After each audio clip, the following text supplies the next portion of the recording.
Untuk informasi lebih lengkap dan berita terkait, klik link di deskripsi. Jangan lupa subscribe channel kami di YouTube dan juga install aplikasi CNBC Indonesia di Google Play Store dan App Store untuk mengikuti perkembangan berita ekonomi dan bisnis terkini. Kita akan bahas bersama jalan terjal vaksin Nusantara. Vaksin yang diinisiasi dan dipelopori didukung penuh oleh mantan Menteri Kesehatan Terawan Agus Putranto ini lagi-lagi harus menemui jalan terjalnya. Vaksin Nusantara yang sebelumnya dinamai Joglo Semar karena melibatkan 3 kota tersebut, Jogja, Solo, dan Semarang. Ini juga rupanya harus terhenti sementara lagi. Tapi akan seberapa jauh kali ini disrupsinya kita bahas bersama. Satu hal yang pasti, vaksin Nusantara ini sudah menimbulkan polemik kontroversi antara DPR dan juga BPOM. Ini adalah kontroversi yang keluar akibat terhalangnya perjalanan uji klinis yang sudah terjadi fase pertama untuk menuju kedua yang akhirnya terhenti lagi. Kontroversi antara BPOM dan DPR RI. Komisi 9 DPR RI ini mempunyai sudut pandang, mempunyai standpoint. BPOM seakan-akan dengan tidak memberikan restu untuk vaksin Nusantara bisa diuji masuk ke fase uji klinis yang kedua, sepertinya berusaha seolah-olah menghalangi vaksin karya anak bangsa sendiri. Kemudian Komisi 9 DPR RI juga berpendapat BPOM sepertinya tidak lagi independen. Dari sisi BPOM juga memberikan penjelasan dan juga pembelaan. Defense-nya adalah BPOM mempunyai alasan dan pertimbangan yang sangat kuat mengapa fase uji klinis yang kedua bagi vaksin Nusantara belum bisa diberikan, tidak ada restu yang bisa dilanjutkan untuk memberikan izin dan pintu bagi fase uji klinis yang kedua. BPOM berpendapat dokumen cara pembuatan obat yang baik sampai hasil penelitian uji klinis dari fase pertama yang sudah dilakukan sebelumnya dari vaksin Nusantara ternyata dianggap dari kacamata BPOM belum sesuai kaidah penelitian. Jadi ini background untuk Anda ya. Kontroversi yang tercipta antara BPOM dan juga DPR RI. Ini pendapat dari Komisi 9 DPR RI, ini pendapat dari BPOM. Nah, sekarang mari kita breakdown lebih detail. Masing-masing mempunyai pertimbangan dan mempunyai defense statement yang kuat untuk mendukung pendapat dan perspektif mereka. Kita awali dari pertimbangan BPOM. Mengapa BPOM tidak merestui uji klinis fase berikutnya atau fase kedua bagi vaksin Nusantara?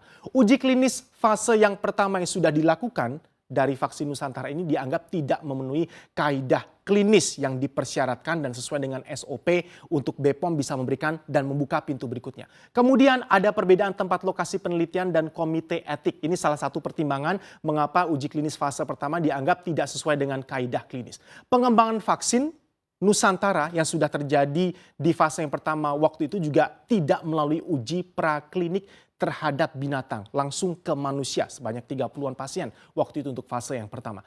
Tidak memenuhi standar good manufacture practice sehingga BPOM mengatakan ini tidak layak untuk diberikan restu masuk ke fase berikutnya. Next, ini masih BPOM. Pertimbangan BPOM tidak restui uji klinis fase kedua dari vaksin Nusantara. Konsep vaksinasi yang berbasis sel dendritik yang membuat vaksin Nusantara ini sedikit berbeda dengan vaksin-vaksin COVID-19 yang kita kenal. Ini dilakukan di tempat terbuka. Ini konsep vaksinasi nantinya ya, kalau misalnya fase 1, 2, dan 3 sudah lolos dan kita sudah bisa melakukan vaksinasi dengan vaksin Nusantara. Ini konsepnya dilakukan di tempat terbuka. Padahal kalau kita berbicara dari kacamata BPOM untuk vaksinasi berbasis sel dendritik ini harus dilakukan tempat yang sangat tertutup, pengawasan ketat, dan super steril.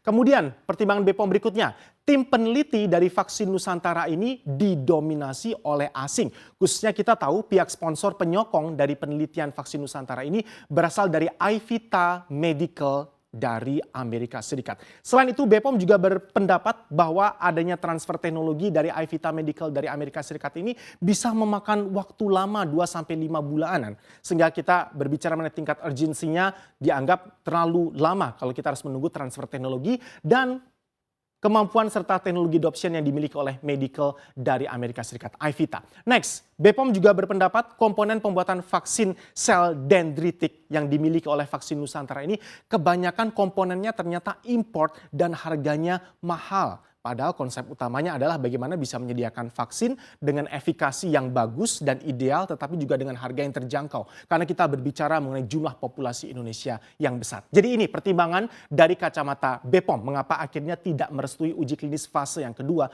bagi vaksin Nusantara. Next, ini dukungan penuh, sementara itu DPR juga bersikukuh punya statement yang kuat bahwa vaksin Nusantara ini harus lanjut. Apalagi baru saja kemarin kita bacakan hot news dan headline ada embargo, kasus global, embargo dari negara-negara produsen vaksin COVID-19. Sehingga Indonesia diharapkan sekaranglah saatnya kita buktikan, sekaranglah saat yang tepat bagi Indonesia untuk menciptakan kemandirian vaksinasi dengan bisa menciptakan vaksin produksi buatan karya anak bangsa. Ini pandangan dari DPR. Apakah DPR juga sudah kuat untuk memiliki amunisi agar BPOM segera membuka pintu bagi fase yang kedua? Yes. DPR ini didukung penuh oleh mayoritas anggota legislatif khususnya berasal dari Komisi 9 DPR RI. DPR RI melalui Komisi 9 juga mendesak agar BPOM segera mengeluarkan PPUK uji klinis fase yang kedua. Ini adalah surat resmi untuk memberikan izin berikutnya. Pemerintah oleh DPR juga diharapkan harus segera mengembangkan vaksin buatan anak bangsa sesuai dengan misi dan juga mimpi bersama mencintai produk dalam negeri termasuk untuk vaksinasi dan produk vaksin yang bisa diciptakan oleh anak bangsa. Wakil Ketua DPR Sufmi Dasko Ahmad bahkan meminta Komisi 9 untuk terus dan langsung mempelajari keharusan BPOM. Jadi harus ada amunisi yang kuat juga dari DPR. Kenapa BPOM ini harus segera merestui uji klinis fase yang kedua. Mereka langsung diminta untuk mempelajari keharusan BPOM. Ini alasan kenapa Anda harus memberikan restu bagi fase yang kedua.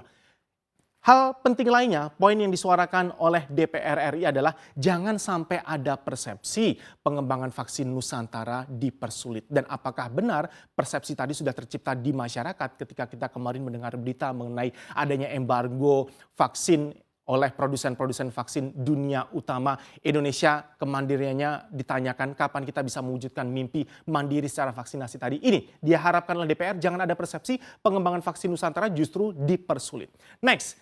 Tidak hanya itu dan tidak tanggung-tanggung bagaimanakah DPR ini memberikan dukungan penuh bagi segera lahirnya vaksin Nusantara murni buatan karya anak bangsa. Meskipun di sana tadi kita sempat sebutkan sponsornya, penyokongnya berasal dari Amerika Serikat untuk beberapa komponen yang diperlukan dan masih harus impor.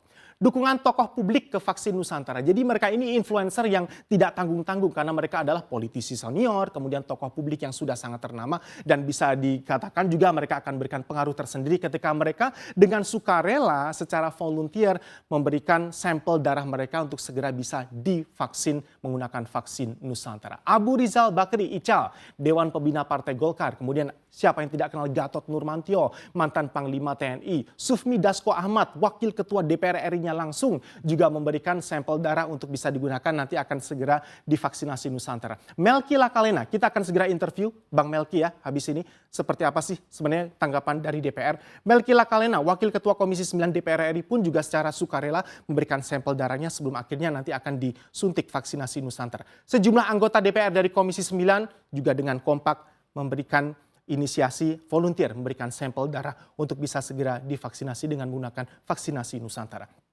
Kita tunggu bersama kontroversi jalan terbal vaksin Nusantara antara BPOM dan juga DPR RI akan berlanjut seperti apa. Karena sebenarnya tidak hanya dari DPR RI saja atau mungkin dari BPOM saja kontroversi yang tercipta. Kritikan-kritikan juga sebenarnya masuk ke dalam uji klinis dan penelitian proses dari lahirnya vaksin Nusantara. Katakanlah dari ID. Nanti kita juga berbicara dari perspektif dari ID seperti apa, mengapa ada juga kritikan dari Ikatan Dokter Indonesia. Satu yang pasti kita harapkan jalan temu segera bisa didapatkan sehingga vaksinasi yang kita harapkan efektivitasnya untuk mengurangi dampak buruk dari pandemi bisa disegerakan.